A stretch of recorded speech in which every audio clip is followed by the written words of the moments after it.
So yun guys, panoorin natin ngayon itong tinagurian nila na pangalawang Marcelito Pumoy daw po ng Pilipinas dahil nga po pambabae yung boses.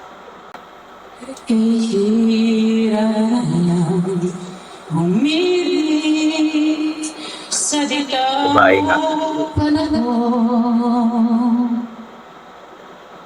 Kung bakit ngayon ko lang natagpan ang isang Diba guys, yung kanyang forma, yung kanyang mukha is lalaking lalaki pero yung boses babaeng babae. sana noong pa kita nakilala sana noon pa lang ng Ang galing. puso ay malaya pa mahal bukas na lang kita mamahalin sabay sa paglaya ng ating Grabe babaeng babae. Para talagang si Marcelito Pumoy. bukas na lang kita mamahalin.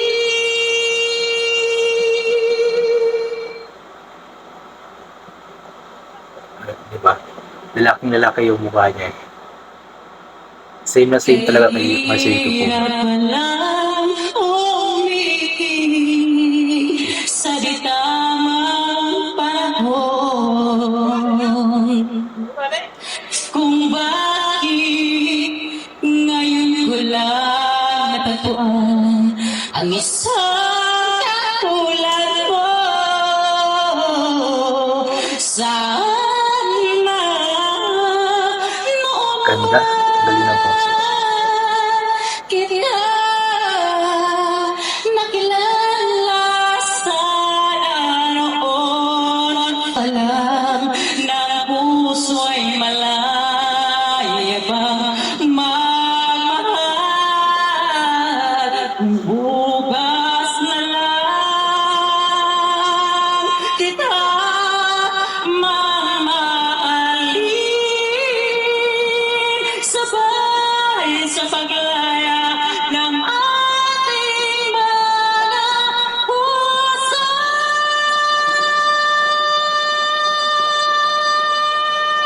Ang taas. Grabe ang taas na. Bukas na lang bukas na lang Grabe. Ang taas ng boses. Babaeng babae pa.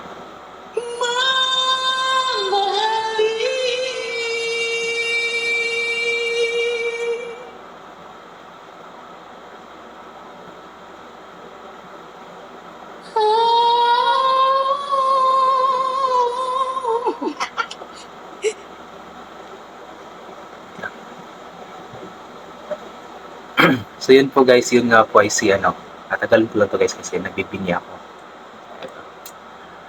So yun nga po guys ay si Sir John Reels Cargoles. Ayan. So tinagurian nga po siya na pangalawang Marcelito Pumoy ng Pilipinas dahil nga po sa babae niyang boses. So alam naman natin at kilala naman natin si Sir Marcelito Pumoy, isang singer, international singer na din kasi nga na-compete na siya sa ibang bansa.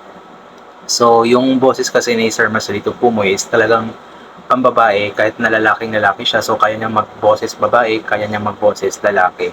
So, itong si Sir John Reels Gargoles, yun nga po, ganun din ang kanyang boses, pwede pang babae at pwede pang lalaki. At talagang napakataas ng kanyang boses. Talagang maitusasabi natin na siya nga po ang pangalawang Marcelito Pumoy ng Pilipinas dahil nga po sa pambabae niyang boses. Napakaganda ng kanyang boses, napakalinis niyang kumanta, at yung mga matataas na notes na kukuha niya kahit na pambabae yung kanyang boses.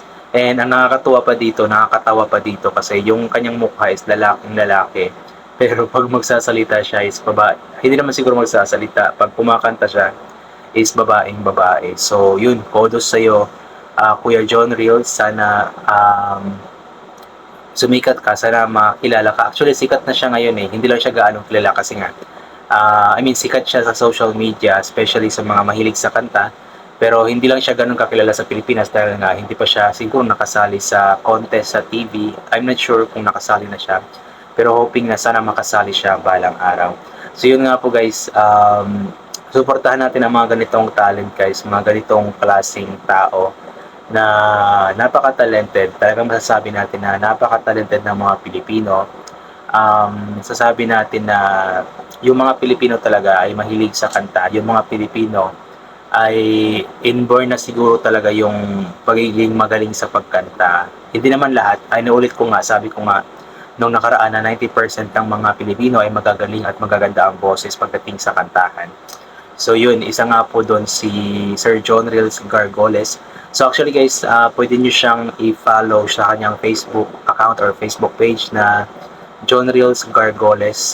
Marami siyang mga cover songs doon, hindi lang itong kanta na may bukas pa, pati yung kanta ni yung babae lalaki na kanta ni tawag nito Marcelito Pumoy na The Prayer, yung nag-cover din ni Sir Marcelito Pumoy ay ginawa din ni Sir John Reels. So mapapanood nyo po yun sa kanyang Facebook page na John Reels Gargoles. Ayan, panoorin nyo po yun, i-follow, supportahan nang sa ganon is mas lalo pang makilala, mas lalo pang sumikat, i-share yung mga videos niya nang sa ganon is makatulong din po tayo sa kanya.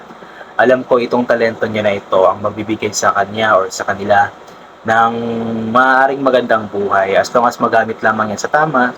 And we'll hope nga po na sana balang araw, isang araw is makita natin siya na sumasali sa mga contest sa Pilipinas Got Talent, Singgaling ng TV5, The Voice, ganun po. So mga national TV na competition. So abangan po natin yun at sana nga makasali siya sa tawag ng tanghalan din kasi maraming gusto na makasali siya sa tawag ng tanghalan. So yun nga po guys, support po local talent, support mga Pinoy talents kasi nga po sariling atin ito. At yun, tayong mga Pilipino lang din ang magsusuportahan, magtutulungan sa bawat isa. So hanggang dito na lamang po itong gagawin ko na reaction video. God bless po sa ating lahat. Ulitin po nating magpasalamat sa ating Panginoon, magdasal kahit na hindi man natin hinihingi ang mga bagay ay ibinibigay niya. Kaya magpasalamat po tayo. So God bless po sa ating lahat. Ay naulit ko nga po, mag-iingat po tayong lahat. Especially ngayon na medyo maulan yung panahon, especially dito sa Davao City. So God bless po at bye for now po.